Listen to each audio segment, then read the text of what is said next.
अभिभावक हैं या फिर स्टूडेंट हैं, पढ़ाई कर रहे हैं, आप परीक्षा की तैयारी करने वाले हैं, आपने हाई स्कूल पास किया है, अभी-अभी इंटर पास किया है, ये वीडियो आप ज़रूर लास्ट तक देख लीजिएगा, बहुत सारी जानकारी आपको मिलने वाली है।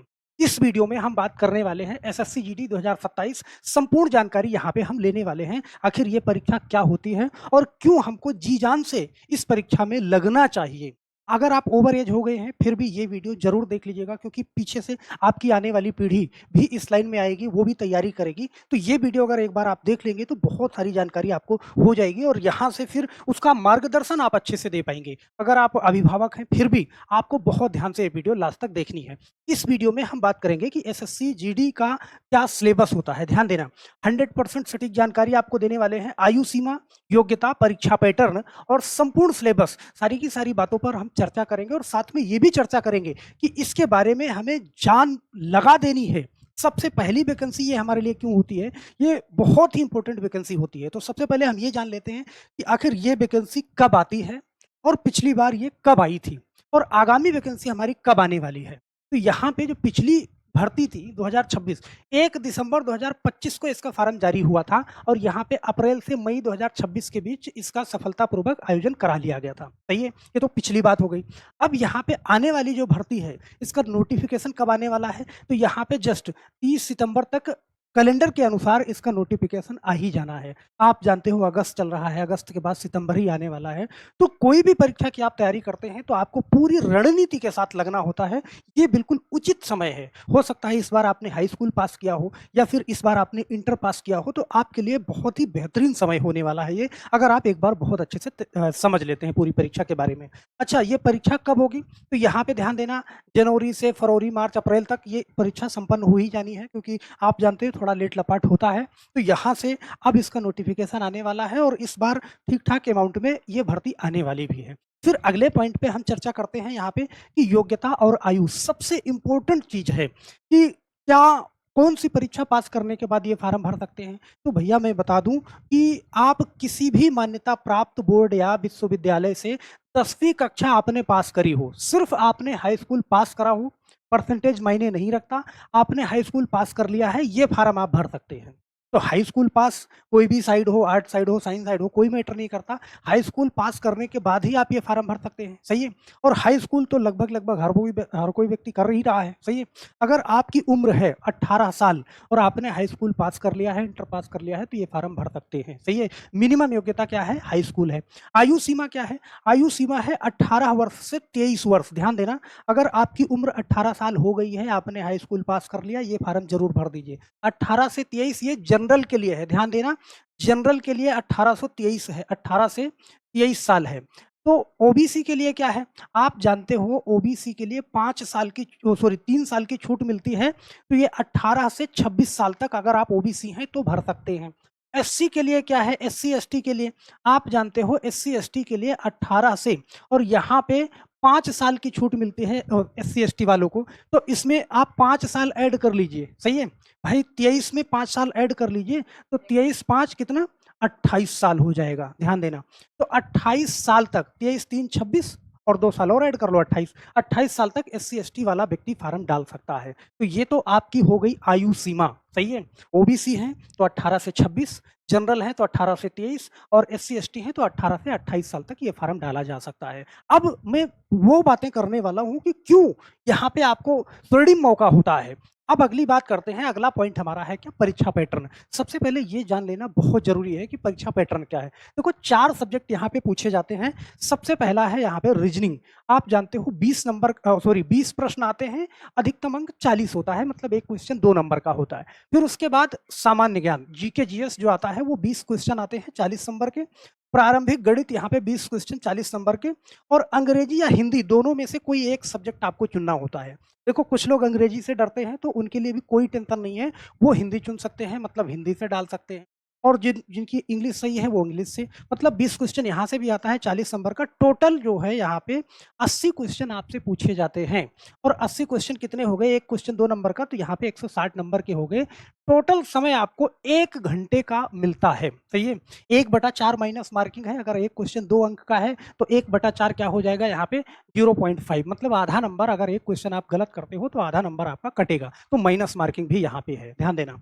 तो अब यहाँ पे आपके पास क्या है, प्रारंभिक गणित है और रीजनिंग है।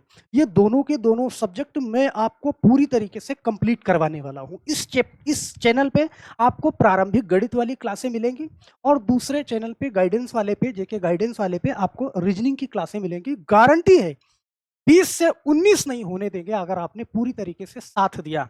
आपकी पढ़ाई कितनी भी कमज़ोर है, आप 2+2 करना जानते हैं, बस इतना मेरे लिए काफ़ी है। बस यही है कि आपके अंदर कुछ करने की क्षमता होनी चाहिए, सीखने की क्षमता होनी चाहिए। सही है? चलो, ये तो हमारी परीक्षा पैटर्न वाली बात हो गई कि कौन-सा विषय कितने नंबर का पूछा जाता है। अगली बात करते हैं शारीरिक मापदंड। ये आपके लिए बहुत ज़रूरी है। अगर आपकी लंबाई नहीं है, आप इसकी तैयारी करते हैं तो कोई फ़ायदा नहीं होगा।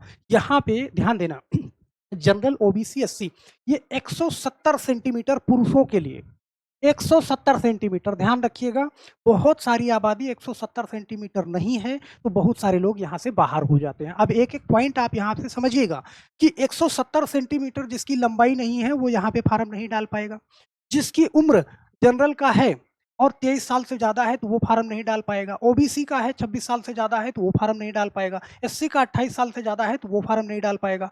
भीड़ यहाँ पे बहुत ज़्यादा एकत्र नहीं हो पाती है, इसलिए ये भर्ती आपके लिए बहुत इंपॉर्टेंट है। अब यहाँ पे ध्यान देना, पुरुष एसटी ये 162.5 सेंटीमीटर, महिलाओं की जो हाइट होनी चाहिए 157 सेंटीमीटर होनी चाहिए, सही है? जनरल ओबीसी एससी की, और एसटी महिला की 150 सेंटीमीटर होनी चाहिए। ये तो हाइट वाली बात हो गई। दूसरी बात यहाँ पे करते हैं सीना, चेस्ट क्या होना चाहिए। तो जनरल ओबीसी एससी 80 सेंटीमीटर बिना फुलाए और न्यूनतम 5 सेंटीमीटर फुला होना चाहिए, तो 80 से 85 के बीच में होना चाहिए। और पुरुष एसटी 76 सेंटीमीटर बिना फुलाए, 5 सेंटीमीटर फूलना चाहिए, तो 76 से 81 ये होनी चाहिए। और ध्यान देना यहाँ पे महिला उम्मीदवारों के लिए सीने का कोई मापदंड नहीं होता, केवल उनका क्या देखा जाता है, वजन देखा जाता है। तो सीना का लेना देना महिलाओं से नहीं है, सिर्फ उनका वजन देखा जाता है। ये तो बात यहाँ पे क्लियरिटी हो गई आपकी। अगली बात करते हैं, जो अगला पॉइंट है हमारा, संपूर्ण सिलेबस। पूरी तरीके से हम सिलेबस देखेंगे एक-एक करके कि इसमें क्या पूछा जाता है। बहुत गहराई में नहीं पूछा जाता, यहाँ पे सीमित सिलेबस है। जैसे प्रारंभिक गणित है, तो प्रारंभिक गणित के अंदर आपसे संख्या पद्धति पूछा जाता है, प्रतिशत लाभ और हानि, छूट, अनुपात और समानुपात, औसत, साधारण और चक्रवृद्धि ब्याज, समय, कार्य और समय, क्षेत्रमिति मतलब 2D 3D ये पूछा जाता है। समय तथा दूरी और चाल, ये सारे के सारे चैप्टर यहाँ पे पूछे जाते हैं। तर्क शक्ति जो रीजनिंग है, यहाँ पे सादृश्यता, एनोलॉजी, समांतर और भेद, स्थानिक दृश्य, कोडिंग डिकोडिंग, रक्त संबंध, दिशा ज्ञान, गैर मौखिक श्रृंखला, चित्र वर्गीकरण, पहेली तथा कथन निष्कर्ष, ये यहाँ से पूछा जाता है। ये एक सेगमेंट हो गया। ये पूरा का पूरा मैं आपको कंप्लीट करवाने वाला हूँ प्रारंभिक गणित और तर्क शक्ति का, जो हमारी टीम द्वारा कंप्लीट कराया जाएगा। वो सिलेबस हम देख लेते हैं यहाँ पे कि सामान्य ज्ञान, जीके जीएस, इसमें भारत और उनके पड़ोसी देश, खेल, इतिहास, कला एवं संस्कृति, भूगोल, आर्थिक परिदृश्य, सामान्य राजनीति, भारतीय संविधान, वैज्ञानिक अनुसंधान और करंट अफेयर, ये जीके यहाँ से पूछा जाता है। और हिंदी में पूरा लगभग ये सारी चीजें कवर की जाती हैं। संधि, संधि विच्छेद, समास, पर्यावरण, विलोम, शब्द, मुहावरे, लोकोक्तियां, जो कुछ भी सिलेबस इसमें होता है वो कंप्लीट आपको बताया जाएगा। सही है, ये आपका सिलेबस हो गया। इसके बाद यहाँ पे थोड़ी सी चर्चा हम करते हैं कि जो चयन प्रक्रिया होती है, सिलेक्शन प्रोसेस। सबसे पहले 80 प्रश्नों की 160 अंक की परीक्षा होती है, सही है। मेरिट के आधार पे फिर आगे आपको लिया जाएगा। दूसरी चीज क्या होती है, आपका नाप होगा, लंबाई नापी जाएगी, उसके बाद आपकी दौड़ होगी। और तीसरे पॉइंट पे यहाँ पे मेडिकल होगा, चौथे पे डीबी और मेरिट सूची आपकी बना दी जाएगी। ये 4 प्रोसेस होते हैं, मतलब मुख्य रूप से एक ही परीक्षा आपको देनी होती है। अब यहाँ पे मैंने कहा कि ये आपके लिए स्वर्णिम अवसर इसलिए होता है कि ध्यान देना, 18 से 23 साल जनरल के लिए, 18 से 26 साल ओबीसी के लिए और 18 से 28 साल एससी एसटी के लिए, सही है। अब यहाँ पे 170 सेंटीमीटर जो मानक है, कि अगर व्यक्ति 170 सेंटीमीटर का नहीं है, वो परीक्षा नहीं दे पाएगा। ध्यान देना, 18 साल की उम्र में व्यक्ति उतना ज़्यादा मैच्योर नहीं होता है, जुझारू, जूझने की क्षमता नहीं होती है। जैसे-जैसे आप आगे जाएँगे, वैसे-वैसे आप, बहुत सारे लोग यहाँ से छँटते जाते हैं, भाई जिनकी उम्र 23 साल हो गई, जनरल का है, वो व्यक्ति इसमें फार्म नहीं डाल पाएगा, ओबीसी का है 26 साल, वो फार्म नहीं डाल पाएगा। अब यहाँ पे ना, जब यहाँ से लोग बाहर होते हैं, तो धीरे-धीरे जिनकी नौकरी नहीं लगती है, कहीं न कहीं उनकी तैयारी और ज़्यादा मजबूत होती जाती है। यहाँ पे स्टार्टिंग वाले लोग शामिल होते हैं, इस बात को बहुत ध्यान से समझना। और स्टार्टिंग वाले लोग शामिल होते हैं, तो यहाँ पे अपने आप को साबित करने का बहुत बेहतरीन मौका होता है। उतनी ज़्यादा भीड़ नहीं होती। अगर आप एलिजिबल हैं, तो ये तैयारी आप ज़रूर करिए। बहुत सीमित सिलेबस होता है। आप ये जान लीजिए कि जैसे-जैसे आगे बढ़ते जाएँगे, आगे वाली परीक्षाओं में सिलेबस भी बढ़ता जाता है, लोग भी बढ़ते जाते हैं।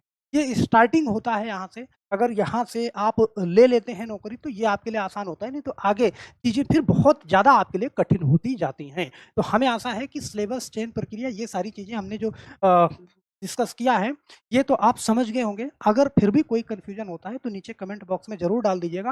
मैंने कहा मैथ का पूरा सिलेबस मैं इस चैनल पे कराऊँगा, जेके गाइडेंस वाले चैनल पे रीजनिंग का पूरा सिलेबस कराऊँगा। एकदम गारंटी है 20 से 19 नंबर नहीं होने दूँगा, बस आपका साथ पूरा-पूरा चाहिए। तो अगर आप एसएससी जीडी की तैयारी कर रहे हैं, आपके घर में कोई व्यक्ति है या फिर आपका छोटा भाई है, बड़ा भाई है, कोई भी है, तो आप मुझे नीचे कमेंट बॉक्स में ज़रूर कमेंट करिएगा। अगर आपका कोई सवाल भी है, कोई कन्फ्यूज़न भी है, फिर भी आप कमेंट करिएगा और हम फटाफट से अपनी जर्नी को स्टार्ट करते हैं। और बहुत टाइम से हमने शुरू किया है, तो पूरा सिलेबस भी खत्म कर देंगे, पूरी प्रैक्टिस भी खत्म कर लेंगे। तो बस मेरे दोस्त, आज के लिए सिर्फ इतना ही। आप नीचे कमेंट बॉक्स में अपनी राय ज़रूर दीजिएगा। फिर मिलते हैं हम नेक्स्ट वीडियो में, तब तक के लिए आप सभी लोगों का बहुत-बहुत धन्यवाद। जय हिंद।